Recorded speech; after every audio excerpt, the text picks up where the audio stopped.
Viu, Paulo? Tem um particular que eu quero contar a você. Esconder mais não posso. Desde aquela madrugada na fazenda. Desde aquele dia que somos amigos. Concordo. Guarde este meu segredo. Sempre que sozinhos a gente estiver, não me chame de Reinaldo. É de Diadorim que você deve de me chamar. Digo e peço. Leopoldo. Diadorim.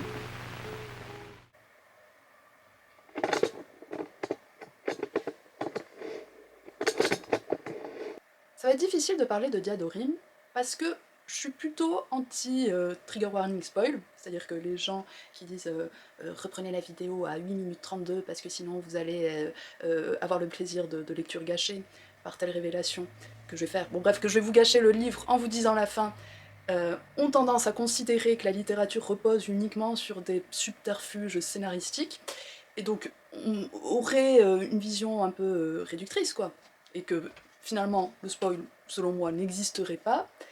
Mais ce livre, qui est Diadorim, me fait prendre conscience que ça va être difficile d'en parler sans révéler, et en même temps que ça va vous gâcher votre plaisir de lecture, en révélant. Et c'est pas grave, c'est le défi que je prends. Donc,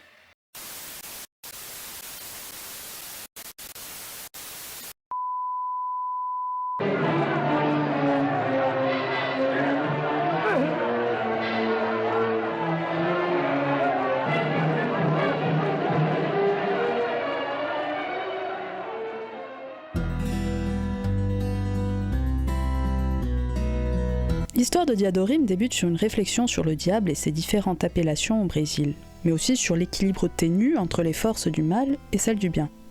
Le ton est donné.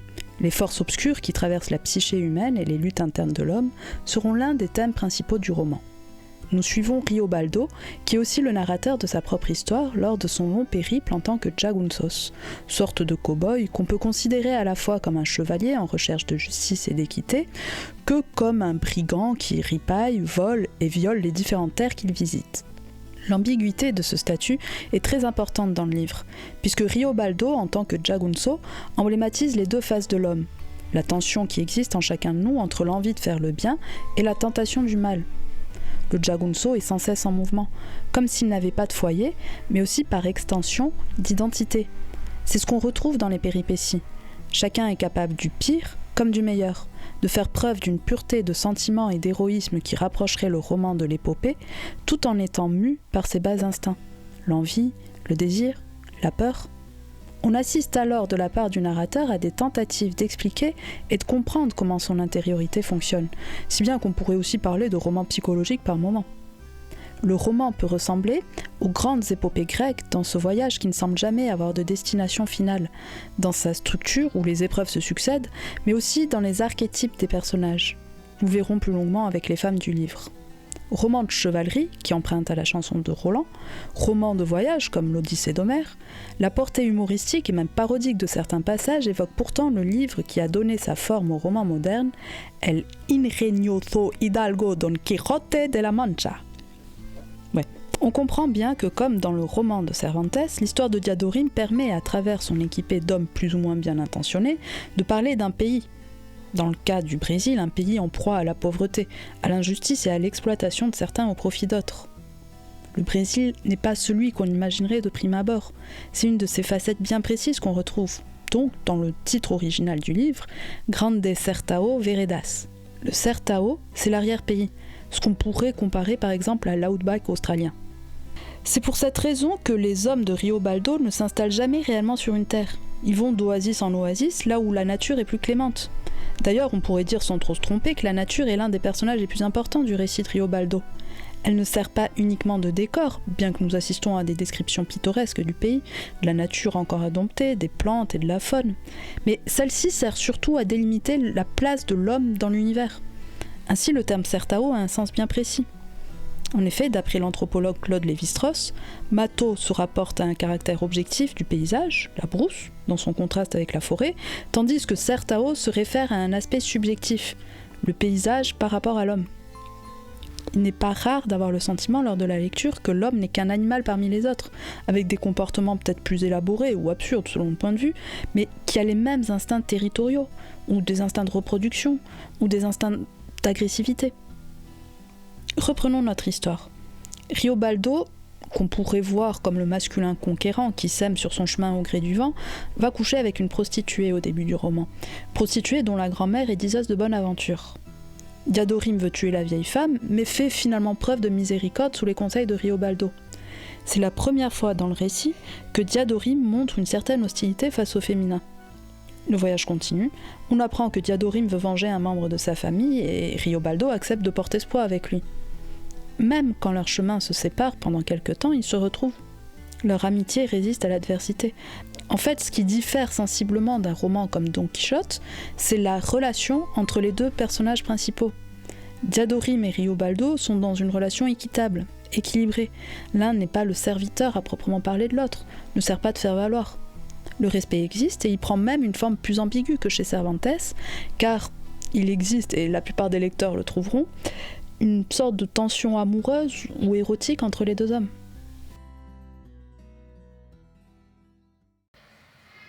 Diadorim, Diadorim, oh. Oh. Oh. Oh, c'est pas mal. Diadorim, Diadorim, Diadorim, c'est une femme. Donc, Diadorim, Diadorim, Diadorim. Faudrait que je reprenne mes notes, mais le truc c'est que je les ai pas imprimées. Donc, Diadorim. Ce qui est intéressant dans ce roman, c'est la question aussi des rapports entre hommes et femmes. Et on peut avoir l'impression, lors de la lecture, jusqu'à la révélation finale, que ça pourrait être, ou s'inscrire peut-être dans une littérature qui ne traite pas la femme telle qu'un personnage, mais plus presque comme un élément de décor, dans le sens où la femme est soit un peu comme une sorte de Pénélope qui attend perpétuellement avec le personnage d'Otacia, qui est donc la fiancée de Riobaldo, le personnage principal, et à côté de ça, d'autres femmes qui sont les prostituées, qui sont comme justement les sorcières ou les nymphes de l'Odyssée, qui sont en train de ralentir et de détourner l'homme de son but et de son chemin, avec les différentes prostituées que rencontre Riobaldo sur son chemin. Et donc on peut se dire, ah, la femme finalement n'est amenée que sur cette facette-là, une facette soit, enfin un peu toujours le truc de la Madone et la putain, une ambivalence, mais qui manque finalement de profondeur ou d'enjeux hors maritaux ou sexuels, quoi. Et c'est là en fait où intervient la grande révélation, qui est que Diadorim, qui était l'ami qui a suivi Riobaldo depuis le début et avec qui il y avait cette sorte de tension amoureuse ou sexuelle, ben en fait c'est une femme. C'est ce qu'il apprend au moment où celui-ci meurt. Et d'ailleurs, c'est assez dur de savoir quel pronom utiliser pour le personnage, parce qu'en fait on ne sait pas si c'était finalement quelqu'un de transgenre ou que c'était un travestissement pour des raisons militaires ou des raisons féministes presque. Bref, c'est difficile de savoir comment appréhender ce personnage et comment parler de lui. Est-ce qu'on doit parler de lui au féminin ou au masculin? Moi je vais dire Diadorim, on va continuer de parler de lui au masculin. Et donc c'est au moment de sa mort qu'on ramène son corps et que Riobaldo s'aperçoit qu'en fait c'était une femme depuis le début. Et cette histoire de démon dont on parlait, qui est en même temps l'attrait de Riobaldo pour le pouvoir, on sentait que c'était aussi cette homosexualité ou cette tension homo-érotique qui existait entre les deux, et que la tentation du diable serait la tentation vers un homme. Donc on peut se dire, d'un côté, le livre est très moderne dans le fait de faire d'un personnage féminin un héros, quelqu'un de plus héroïque, de plus fort, de plus courageux que la plupart des hommes du livre. D'un autre côté, on peut se dire aussi que c'est une manière de justifier une attirance qui pouvait sembler, à l'époque du livre, à l'époque de l'écriture, dérangeante, quoi. Donc on peut se dire que ça peut être aussi un petit moyen de faire un peu anti-moderne, plutôt. Concernant ensuite toujours le personnage de Riobaldo, on s'aperçoit que on se demande en fait pourquoi dans la version française le titre est Diadorim, parce que comme je disais, le titre dans la version originale c'est Grande Vereda Certao, je crois, Grande Certao, bon bref, vous voyez ce que je veux dire. pourquoi ils ont choisi de faire Diadorim et non pas Riobaldo, qui est quand même le narrateur et le principal, le héros, personnage principal ou le héros quoi, du livre. Et je pense que ça réside vraiment dans le fait qu'il y a cet encadrement du livre sur la question du diable et du démon et de tout ça, et que finalement, cette fascination pour cet homme, pour ce personnage de Diadorim, ben, elle va à l'encontre finalement, enfin elle irrigue tout le livre, que ce soit de leur rencontre, de leur amitié, de leur entraide aussi, et elle a plus d'importance peut-être pour le personnage que la plupart des péripéties qui lui arrivent et qui en ferait de lui le personnage principal. En fait, le regard qu'a Riobaldo sur Diadorim, c'est peut-être ça le sujet du livre. Et comme je disais par rapport au féminin, c'est vrai que d'avoir fait de ce personnage une femme dans un pays qui pourrait avoir un côté peut-être latin ou peut-être machiste, enfin, il faudrait vérifier parce que je crois avoir entendu que le Brésil après avait parfois un côté très féministe aussi par ailleurs, malgré un côté réactionnaire sur d'autres trucs. Bref, donc qui est Diadorim, quel type de personnage c'est? Le livre n'y répond pas, le livre se termine finalement sur cette question qui reste en suspens, et je pense que c'est plutôt, pour moi c'est plutôt bien senti quoi, de laisser à chaque lecteur la possibilité de se dire qu'est-ce que c'était, pourquoi faire ça en fait, pourquoi est-ce que c'était pour des raisons guerrières comme je disais, ou est-ce que c'était justement pour fuir un rôle féminin qui aurait été trop axé sur la sexualité ou sur la parentalité, la maternité, sur ces questions finalement, comme je disais, qui sont assez réductrices dans le livre par rapport aux autres femmes, quoi.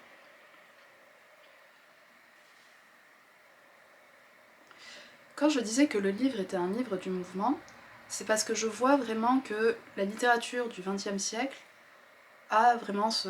En fait, je sais que j'ai dit que le roman ressemblait aussi à l'Odyssée, à Cervantes et tout, mais un des auteurs que m'a vraiment évoqué le livre, dans sa manière, dans la construction, c'était Céline. Et je sais que Céline a aussi inspiré des gens comme Kerouac. Kerouac, je crois aussi, d'ailleurs, était aussi inspiré par Diadorim. Et c'est dans ce fait d'une littérature qui est en mouvement, qui ne se pose pas, qui n'installe pas un cadre avec des personnages plutôt réduits, on va dire, en nombre, et on va analyser chaque psychologie, chacun comment vont entretenir des relations les uns entre les autres, et que le livre tient finalement sur ces liens, sur cette psychologie qui reste, qui a bien sûr des évolutions, mais qui reste quand même assez statique. Là, on va aller de scène en scène, d'endroit en endroit, et les personnages vont s'accumuler sans qu'il n'y ait... On peut confondre certains personnages entre eux, on va pas avoir l'impression finalement que c'est ce qui intéresse l'auteur, mais plutôt de montrer quelque chose qui est tout le temps dans le mouvement, qui est tout le temps très dans l'action, dans l'enchaînement, plus que dans la pause, quoi. Et c'est pour ça que ça me fait penser à Céline.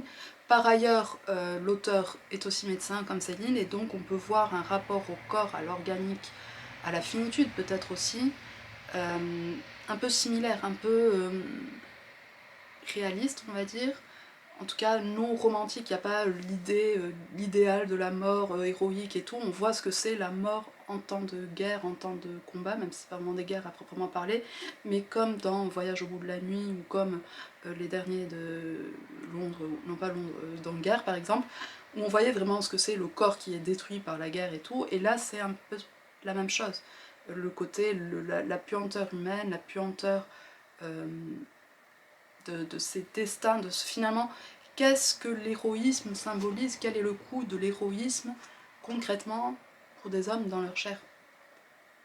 Il y a un côté aussi dans le rapport, comme je disais, aux femmes, qui me fait penser à Céline, dans le fait que on a l'impression que sur certains aspects il y a du machisme et une manière de considérer la femme de manière assez unidimensionnelle, mais d'un autre côté il y a aussi une sorte de féminisme dans la sexualité, c'est-à-dire que parce que les femmes sont généreuses dans ce qu'elles offrent aux hommes sexuellement, l'homme va les voir d'une manière positive et va avoir finalement un côté assez...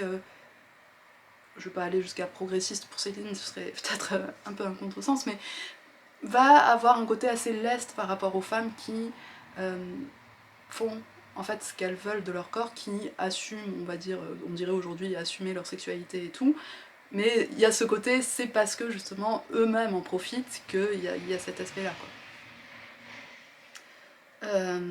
Que dire de plus? Que dire d'autre? Je pense que si j'ai d'autres idées, je vous les redirai.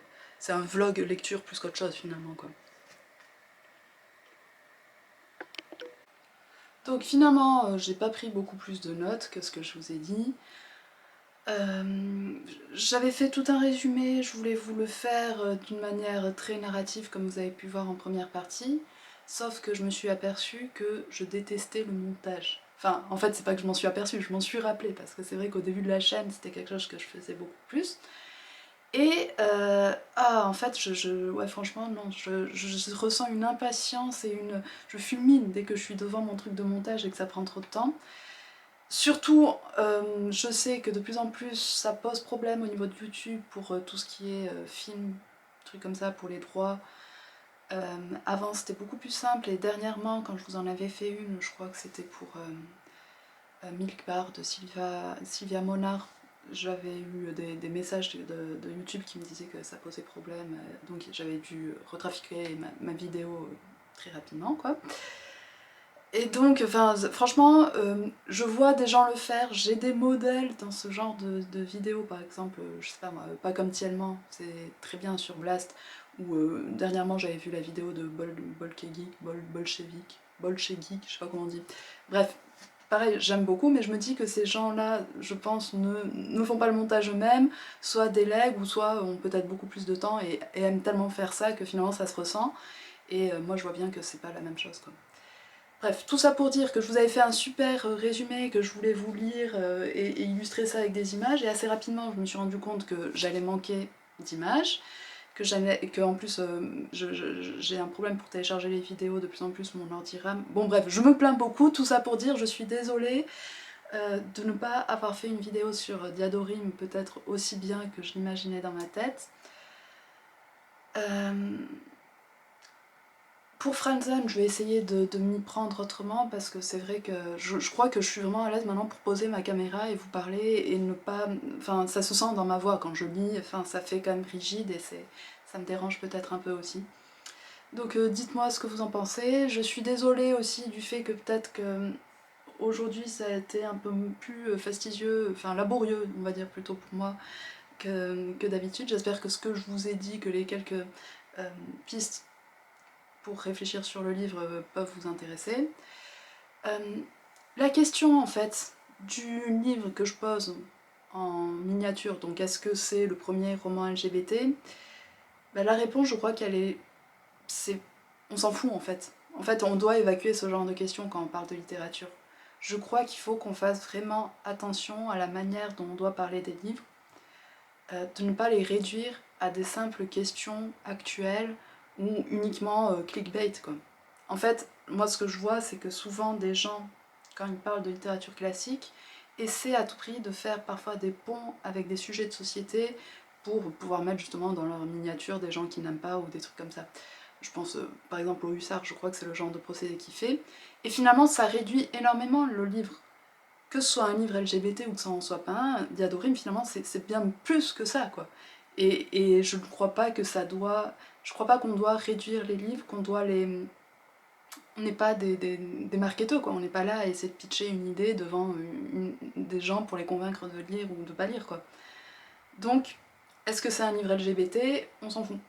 Peut-être que ça en est un, je pense que ça en est probablement un dans les thématiques qu'il aborde, mais c'est autre chose. C'est un livre aussi sur la nature, c'est un livre sur le Brésil, sur la manière dont le Brésil, finalement, est multifacette, parce que je crois que j'avais lu sur Babelio que certaines personnes trouvaient que le Brésil tel que peint par l'auteur Guimarães Rosa, je crois, je me trompe tout le temps pour son nom, bref, que le Brésil tel que peint par lui était un Brésil un peu de carte postale, et était un Brésil qui pouvait...